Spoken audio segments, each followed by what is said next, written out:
2025 সালে 15ই এপ্রিল থেকে 15ই মে মকর রাশির জাতক ও জাতিকাগণকে নিয়ে যদি আমরা তর্ক বিতর্ক করি তাহলে এক কথায় বলবো 2025 সালে 15ই এপ্রিলের পর মকর রাশির একটা দারুণ চমৎকার অবস্থানের মধ্য দিয়ে সে অতিবাহিত হবে এবং তার পরিবার, চাকরি জীবন এবং আর্থিক অবস্থা, স্বাস্থ্য, শিক্ষা, ব্যবসা এবং অপ্রয়োজনীয় সর্বদিকেই সে কিন্তু একটা সুন্দর অধ্যায়ের মধ্য দিয়ে ধাবিত হতে পারবে। এর অনেক কারণ আছে। কারণ হলো, আমরা যদি বৈদিক জ্যোতিষশাস্ত্র নিয়ে আলাপ এবং আলোচনা করি তাহলে আমরা দেখব বৈদিক জ্যোতিষশাস্ত্র অনুসারে যে শনির পরেই কিন্তু বৃহস্পতি সবচেয়ে ধীর গতিতে চলে। আমরা জানতাম যে শনি ধীর গতিতে চলে, কিন্তু তার চেয়েও ধীর গতিতে চলে দেবগুরু বৃহস্পতি। এবং বৃহস্পতি বর্তমানে বৃষ রাশিতে অবস্থান করছে। 2025 সালে শুরুতেই প্রবেশ করে মিথুন রাশিতে, যার প্রভাবটা আপনার আপনার মকর রাশির জাতক ও জাতিকার উপরে কিন্তু পড়বে এবং যার কারণে তার সম্পূর্ণ একটা আমরা জানি যে গ্রহদের একটা সঞ্চার হওয়ার কারণে এবং মঙ্গল আপনার বৃহস্পতির পরিবর্তন এবং এই যে পরিবর্তনটা হচ্ছে এবং আপনার 2025 সালে 14ই এপ্রিলের পর সূর্য কিন্তু আপনার মেষ রাশি আর চৈত্র সংক্রান্তির পর 15ই এপ্রিলের পর তার গতির হারটা কিন্তু আরও বেড়ে যাবে এবং নতুন বছরে 1432 সালে বঙ্গাব্দে আপনার বাংলা সনে দেখা যাবে তারা কিন্তু অত্যন্ত একটা চমৎকার অধ্যায়ের মধ্য দিয়ে ধাবিত হবে, সেইটাই পঞ্জিকা মতে বলা আছে। এবং আপনারা জানেন যে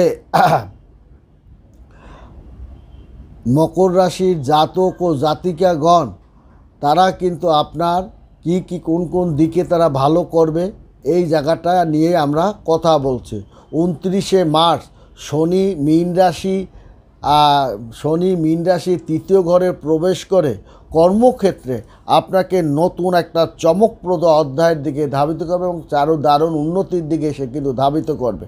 এবং মকর রাশির জাতকদের আত্মবিশ্বাস কিন্তু আরও অনেক বেড়ে যাবে এবং এই এপ্রিল থেকে মে 15ই এপ্রিল থেকে 15ই মে পর্যন্ত তার যোগাযোগ, প্রচেষ্টা এবং নিয়মানুবর্তিতা এবং ধৈর্য একটা উল্লেখযোগ্য হারে সে গুরুত্বপূর্ণভাবে প্রদর্শন করতে সক্ষম হবে। 18ই মে রাহু তার দ্বিতীয় ঘরে কিন্তু প্রবেশ করবে ধনভাবে। সে কিন্তু এখানে কি করবে, যার ফলে আপনার আর্থিক বিষয়ে সতর্কতা আপনার কিন্তু একটু হতে হবে। আর্থিক দিকে আপনাকে ধন সম্পদের জায়গায় বা ব্যবসায়িক কোনো আলাপ আলোচনা এই জায়গাটা সতর্ক হতে হবে। অর্থাৎ আপনার ব্যবসায়িক আলাপ আলোচনা আপনি নিজে করবেন, তৃতীয় কোনো ব্যক্তি কথাবার্তা না শুনে। আপনি ব্যবসা বাণিজ্য করছেন, চাকরি বাকরি করছেন বা নতুন চাকরি বাকরির প্রচেষ্টায় করে যাচ্ছেন, তৃতীয় ব্যক্তির কথা না শুনে আপনি আপনার কথাবার্তা অনুসারে আপনি ভাইবে চিন্তে আপনি আপনার কাজগুলো করবেন, যার ফলে আপনার আর্থিক এবং আপনার এই বছরেই আপনার দেবগুরু বৃহস্পতি সে কিন্তু বৃষ রাশির পঞ্চম ঘরে সে কিন্তু অবস্থান করছে।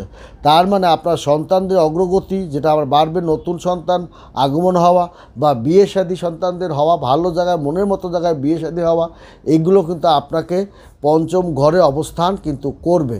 এবং সৃজনশীল প্রেমের দিকেও আপনাকে প্রেম এবং নতুন সন্তানদের অগ্রগতি, চোখে পড়ার মতো সাফল্যতা আপনার পড়বে। এবং আরেকটা কথা হলো, 14ই মে বৃহস্পতি মিথুন রাশির ষষ্ঠ ঘরে প্রবেশ করছে। তাহলে এই যে 14ই মের পর 15ই মের পরেই আপনার 15ই এপ্রিলের পর জাতক ও জাতিকাগণ নতুন বছরে 1432 সালে নতুন বছরে নতুন একের পর এক চমক মকর রাশির জাতক ও জাতিকাগণ দেখাতে সক্ষম হবে।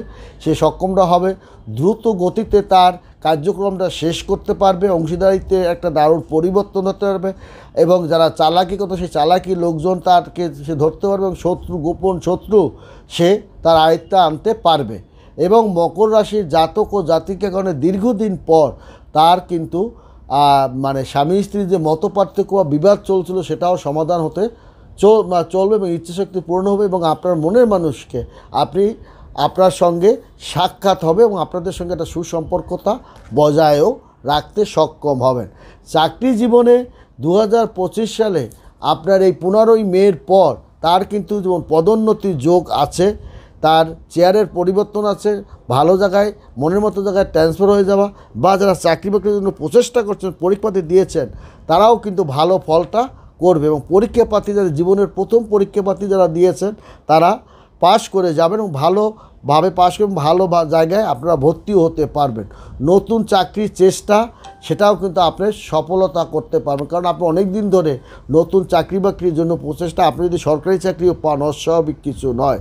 কর্মক্ষেত্রে যে জটিলতার সৃষ্টি হয়েছিল, পাওয়া চাকরি সেটা হাতছাড়া হয়ে যাওয়া, সেখান থেকে আপনার একটা সুফলতা এই 15ই এপ্রিলের পর আপনার কিন্তু পড়ে গেছে, যার কারণে দেখা যাবে আপনার হারানো চাকরি আপনি ফিরে পাওয়া বা অন্যত্র একটা চাকরি পাওয়া বা মনের মতো জায়গায় একটা কর্ম আপনার পেয়ে যাওয়া, যা আপনার হারানো চাকরি মানে চাকরি হারানো চাকরিও আপনার কিন্তু পুনরায় ফিরে আসা অস্বাভাবিক কিছু নয়, সেখানে একটা অলৌকিক ঘটনা আপনাকে কিন্তু ঘটাবে। কারণ মকর রাশি এখানে আপনার শনির যে একটা প্রভাব সেটাও একটু কম থাকবে এবং আপনার বিশেষ করে মঙ্গলের একটা প্রভাব আপনার কাজ করবে, শুক্রের একটা প্রভাবও আপনাকে কাজ করবে এবং আপনার ইতিবাচক পরিবর্তন আপনি কিন্তু দিকেই আপনি ধাবিত হবেন। একের পর এক ইতিবাচক ফল যা আপনার মনে আশ্বস্ততা বেড়ে যাবে। দ্বিতীয় ঘরে রাহু অবস্থান করে চাকরির কিছু বাধা সৃষ্টি, যারা চাকরি নতুন চাকরি বাকরি করার ক্ষেত্রে বাধা সৃষ্টি আপনার হয়তো হবে, কিন্তু বাধাকে অতিক্রম করার মতো দুঃসাহস বা মেধা বুদ্ধি মকর রাশির জাতক ও জাতিগণের আছে। এবং আরেকটা কথা আমি না বললেই নয়, মকর রাশির জাতক ও জাতিকাগণ আপনার এই মে মাসে দেবগুরু বৃহস্পতি তার ষষ্ঠ ঘরে প্রবেশ করে স্বীকৃতি পাওয়ার ইচ্ছা বৃদ্ধি কিন্তু আপনাকে করবে। আপনার এই দেবগুরু বৃহস্পতি আপনার হারানো চাকরি ফিরে পাওয়া, আপনার রাজনৈতিকভাবে বিপর্যয়ে পড়া, সেখান থেকে আপনার পথ চলে যাওয়া, সেটা আবার আপনার ফিরে পাওয়া, এই যে জিনিসগুলো সেটা আপনার কিন্তু একের পর এক আপনার ব্যবসায় একটু ধস নামছিল, সেটা আবার পুনরায় আপনার রমরমা একটা অবস্থানের মধ্য দিয়ে মকর রাশির জাতক ও জাতিকাগণের এখন থেকে তারা কিন্তু একের পর এক অগ্রগতির দিক এবং অর্থ ইনকামের দিক, ভাগ্য উন্নতির দিকেই তারা কিন্তু ধাবিত হোক এবং তাদের ভাগ্যের যে একটা দারুণ ভোগ বিলাসের মধ্য দিয়ে তারা যে 15ই এপ্রিলের পর যাবে এবং 1432 বাংলা আপনার সুন্দর মতোই তারা আপনার কিন্তু কাটাতে পারবে এবং 15ই মে পর্যন্ত তাদের এই গতিধারাটা থেকে ধরে রাখতে পারবে এবং নতুন চাকরির সুযোগ আপনি পাবেন এবং সেখানে যদি সরকারি চাকরিও হয় বা ছোটোখাটো প্রাইভেট কোম্পানিতে হয় আপনার তা হবে এবং বিদেশে চাকরি পাওয়ার যে প্রচেষ্টা করছিলেন সেটা আপনার হওয়ার একটা সম্ভাবনা আপনার ইঙ্গিত পাবেন এবং আপনার বিদেশে যাওয়ার যে জন্য যে প্রচেষ্টাগুলো করে যাচ্ছেন সেটাও আপনার সফল হবে। বিদেশে গমনের পরিকল্পনা, ন্যায় পথে যাওয়ার চেষ্টাটা করবেন, সেটা আপনার জন্য ভালো হবে এবং পেশাগত দায়িত্ব ভারসাম্যতা বজায় আপনি রাখতে পারবেন।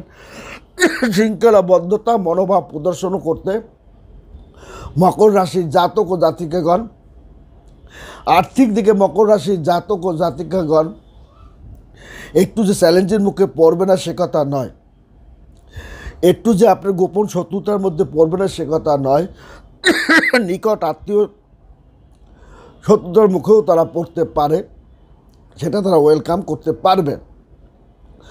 বছরের এই যে চতুর্থ মাসের দ্বিতীয় সপ্তাহে আপনার কিন্তু বিশেষ করে 17-18 এপ্রিলের পর একটু খরচটা আপনার বেড়ে যেতে পারে, সেদিকে একটু সতর্ক থাকবেন। মে মাসে বৃহস্পতি ষষ্ঠ ঘরে অবস্থান করে তুলনামূলক ব্যয় বৃদ্ধিটা আপনার কিন্তু একটু বাড়াবে এবং আর্থিক স্থিতিশীলতা বজায় রাখতে অপ্রয়োজনীয় ব্যয়কে আপনার খরচ কমাবার মানসিকতা আপনাকে বৃদ্ধি করতে হবে, খরচটা যাতে বেশি না হয় সেদিকে লক্ষ্য রাখতে হবে। বছরে এপ্রিল মাসে কেতুর একটা অবস্থান পারিবারিক জীবনে একটু অশান্তি হতে পারে তৃতীয় ব্যক্তি দ্বারা, সেদিকে একটা সম্ভাবনা আছে, সেদিকেও লক্ষ্য রাখবেন। সন্তানরা কোনো একটু ঝামেলার মধ্যে পড়তে পারে, সেদিকেও একটু লক্ষ্য রাখবেন। পড়ায় অমনোযোগী হচ্ছে কিনা সেদিকেও অর্থাৎ এক কথা যে মকর রাশি আপনাদের নাক চোখ মুখ সর্বদাই খোলা রাখতে হবে, কারণ শনির প্রভাবটা কিছুদিন আগ থেকে আপনার প্রভাবটা কমে গেছে। বৃহস্পতি আপনাকে কিন্তু একটু ব্যয় বাড়াবে, আবার আয় বাণিজ্য আপনাকে বাড়াবে এবং উন্নতির দিকেও আপনাকে ধাবিত করবে। এবং মকর রাশির জাতক ও জাতিকাগণ তারা কিন্তু একটা স্বাস্থ্যের দিকে লক্ষ্য দেবেন। স্বাস্থ্য কিন্তু তার নানাভাবে একটু ক্ষয়ক্ষতি হবে এবং আপনার পুরনো ব্যাধি দ্বারা আপনাকে কিন্তু একটু ক্ষতিকর হইতে পারে। তাই খাওয়া দাওয়া ঠিকমতো করুন, যতটা পারে নিরামিষ খাবেন, ধ্যান যোগব্যায়াম এবং শারীরিক ফিটনেসটা রাখার চেষ্টা করবেন। রাহু দ্বিতীয় ঘরে, কেতু অষ্টম ঘরে অবস্থানে থাকার কিছু ত্বকের সমস্যা, স্কিন প্রবলেমে আপনি পড়তে পারেন, মাথায় খুশকিটা বেড়ে যাবে। এবং 29শে মার্চ শনি তার গমন করার প্রভাবটা আনবে। যদিও ছোটোখাটো স্বাস্থ্য সমস্যা দেখা দেবে, আপনি কিন্তু অর্থনৈতিক দিকে সে ক্ষতি করবে না, কিন্তু আপনাকে স্বাস্থ্যের জন্য একটু অর্থ করে টাকা পয়সা খরচ হতে পারে এবং অতি দ্রুত আরোগ্য লাভ করবেন। এটাও কিন্তু আপনাকে শনিই করাবে এবং দেবগুরুও করাবে।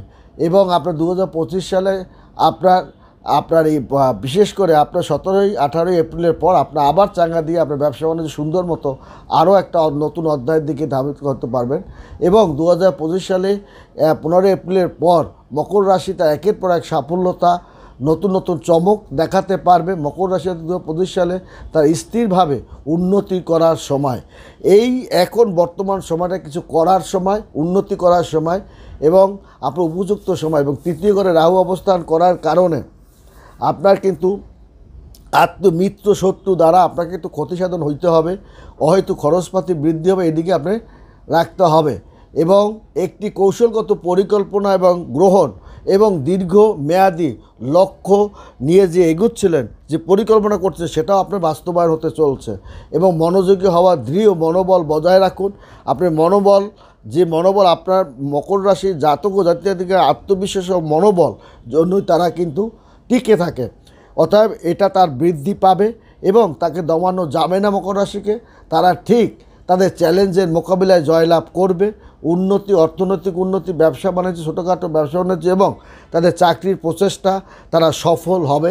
2025 সালে এপ্রিল মাসে তারা ভালো থাকবেন, সুখে থাকবেন। ধন্যবাদ।